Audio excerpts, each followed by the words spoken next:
আমার কাছে বৃহস্পতিবার মানেই অনেক ব্যস্ততার একটা দিন।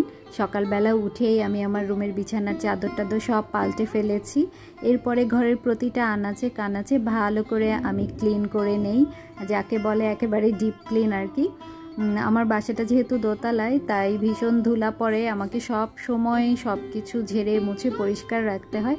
আর ওই যে দেখছেন ঘরে কোনায় কোনায় ছোট ছোট পটের মধ্যে একটু করে সবুজ গাছ রাখা আছে। বৃহস্পতিবার দিন এই গাছগুলোকেও কিন্তু আমি জল পাল্টে একদম ভালো করে স্নান করিয়ে দিই।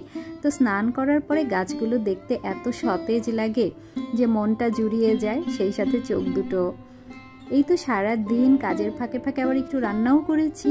এই দিকে আমি যখন কাজ শেষ করে সোফায় একটু গা এলিয়ে দিয়ে বসেছি, অমনি ভুতু লাফিয়ে আমার কোলে উঠে বসেছে একটু আদর খাওয়ার জন্য। সারা দিনটা আমার এভাবেই কাটলো। তা আপনাদের বৃহস্পতিবার কেমন কাটলো আমাকে জানাবেন।